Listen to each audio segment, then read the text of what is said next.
Hi friends, வாங்க இன்றைக்கி செட்டிநாடு மசாலா எப்படி பண்ணுறது அப்படின்றத பார்க்கலாம். முதல்ல ஒரு பேன் எடுத்து அடுப்பில் வச்சுக்கோங்க. லோ ஃப்ளேமில் வச்சுக்கோங்க. 2 டேபிள் ஸ்பூன் சோம்பு, 1 டேபிள் ஸ்பூன் ஜீரகம், 1 டேபிள் ஸ்பூன் மிளகு, வர கொத்தமல்லி ஒரு 3 டேபிள் ஸ்பூன், ஒரு 5-6 காரத்துக்கு ஏற்ற மாதிரி வர மிளகா போட்டுக்கோங்க. ஒரு சின்ன பீஸ் பட்டை, ஒரு 3-4 கல்பாசி, 2 ஸ்டார் அனிஸ், 4 ஏலக்காய், 6 கிராம்பு, கருவேப்பிலை ஒரு கை, பெரிய இலையாக இருந்தால் ஒரு 12-15 கருவேப்பிலை போட்டு இந்த செட்டிநாடு மசாலாவை நல்லா ரொம்ப நேரம் ஃப்ரை பண்ணணும். கொஞ்சம் மசாலா வறுபடணும். நீங்கள் நல்ல மசாலா எப்படி வறுபடுன்னு தெரியுதுன்னா, கலர் நல்ல லைட் ப்ரௌன் கலரில் மாறி வந்துடும். உங்கள் கருவேப்பிலை நல்லா வதங்கியிருக்கும். வாசனை கமன்னு வாசனை வரும். அந்த ஸ்டேஜில் நீங்கள் அடுப்பை ஆஃப் பண்ணிவிட்டு செக் பண்ணி பாருங்கள். மசாலா கலர் பாருங்கள் எப்படி இருக்குன்னு பாருங்கள். நல்ல ப்ரௌன் கலரில் வந்துடுச்சு. கருவேப்பிலை எல்லாம் பாருங்கள் காஞ்சி போய் உடையிற ஸ்டேஜில் வந்துருக்கு. இந்த ஸ்டேஜில் என்ன பண்ணுறீங்க அப்படின்னா, அடுப்பை ஆஃப் பண்ணிவிட்டு இந்த மசாலாவை ஒரு தட்டில் மாற்றி ஆற வச்சுருங்க. ஒரு 5 நிமிஷம் மசாலா நல்லா ஆறினதுக்கப்புறம் ஒரு மிக்சியில் பொடி பண்ணிடுங்க. பாருங்கள், இந்த மிக்சியில் பவுட்ரு பண்ணது எவ்வளோ நைஸாக என்ன இதாக இருக்கும். மிக்சியில் நீங்கள் அரைக்கும் போதே வாசனை அப்படியே கமன்னு இருக்கும். இதை நீங்கள் சிக்கன் செய்யும் போதோ இல்லை மட்டன் செய்யும் போதோ இல்லை வெஜிடபிள் போட்டு ஒரு காய் செய்யும் போது, ஒரு குருமா செய்யும் போது இதில் 1 ஸ்பூன் இல்லை 1.5 ஸ்பூன் யூஸ் பண்ணிங்கன்னா அப்படியே மசாலா கிரேவி மணக்கும். இதுதான் செட்டிநாடு மசாலா. ட்ரை பண்ணி பாருங்கள். வணக்கம். இன்னைக்கு நம்ம பார்க்க போகிற டிஷ் வந்து செட்டிநாடோட ரொம்ப ஃபேமஸான டிஷ் சிக்கன் செட்டிநாடு. இது எப்படி பண்ணுறதுன்னு பார்க்கலாம். அதுக்கு தேவையான இன்க்ரீடியன்ஸ் இதோ.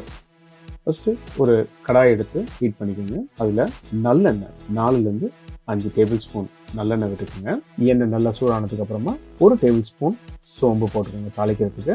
சோம்பு நல்லா பொரிஞ்சு வந்த உடனே 2 வெங்காயம் பொடியாக அரிஞ்சது, ஒரே ஒரு பச்சை மிளகா காரத்துக்கு 4 வெட்டி அதில் சேர்த்துக்குங்க. இதை நல்லா ப்ரௌன் ஆகிற வரைக்கும் நல்லா சாட்டே பண்ணுங்கள். நல்லா ப்ரௌன் ஆகணும். அப்போ தான் செட்டிநாடோட கலர் ரொம்ப நல்லா வரும்.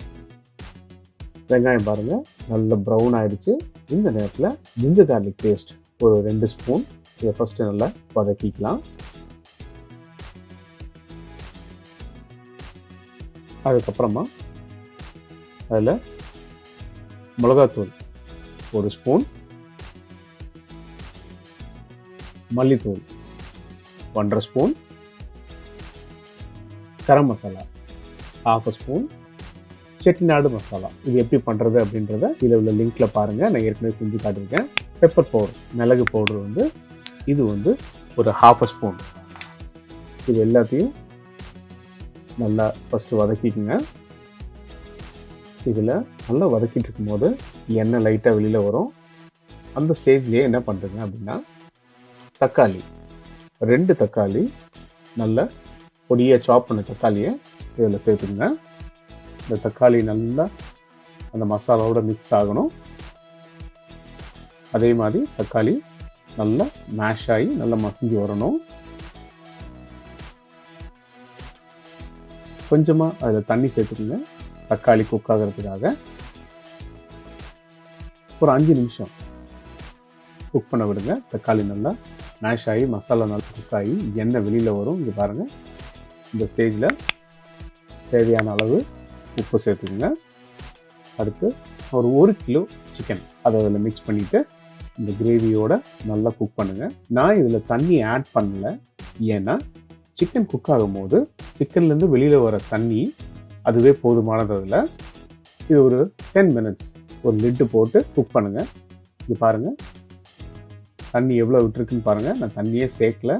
சிக்கன்லேருந்து வெளியில் வந்த தண்ணி மட்டும்தான் நம்ம ஃபினிஷ் பண்ண போகிறோம். அதுக்கு ஃப்ரெஷ்ஷாக கருவேப்பிலை கொஞ்சம் சேர்த்துக்குங்க. கொஞ்சோண்டு தேங்காய் இதுக்கு சேர்த்துக்குங்க. ரொம்ப நல்லாயிருக்கும் வாசனை. அதுக்கப்புறமா தேங்காய் பால். சில பேர் என்ன பண்ணுவாங்க அப்படின்னா தேங்காய் அரைச்சி கூட சேர்ப்பாங்க. பட் எனக்கு வந்து அந்த தேங்காய் பால் வந்து ரொம்ப ருசியாக இருக்கும், கிரேவி நல்லா ஸ்மூத்தாக வரும். அதனால் அந்த தேங்காய் பால் சேர்க்கணுங்க. அது கூட கொஞ்சம் கொத்தமல்லி சேர்த்துட்டு நல்லா மிக்ஸ் பண்ணி விடுங்க. மிக்ஸ் பண்ணி இந்த தேங்காய் பால் இந்த கிரேவியில் ஒரு கொதிக்கிற அளவுக்கு கொஞ்சம் விடணும். அதனால் இன்னும் ஒரு 3லேருந்து 5 நிமிஷம் அப்படியே குக் பண்ண விடுங்க. பாருங்கள், குக் பண்ணதுக்கப்புறம் இந்த எண்ணெயெல்லாம் வெளியில் வந்துடுச்சு. பார்க்கறதுக்கு எவ்வளோ அழகாக இருக்குன்னு பாருங்கள். ட்ரை பண்ணி பார்த்துட்டு எப்படி இருக்குன்னு சொல்லுங்கள். இது மாதிரி நிறைய ரெசிபி உங்களுக்காக லைன் அப் ஆயிருக்கு.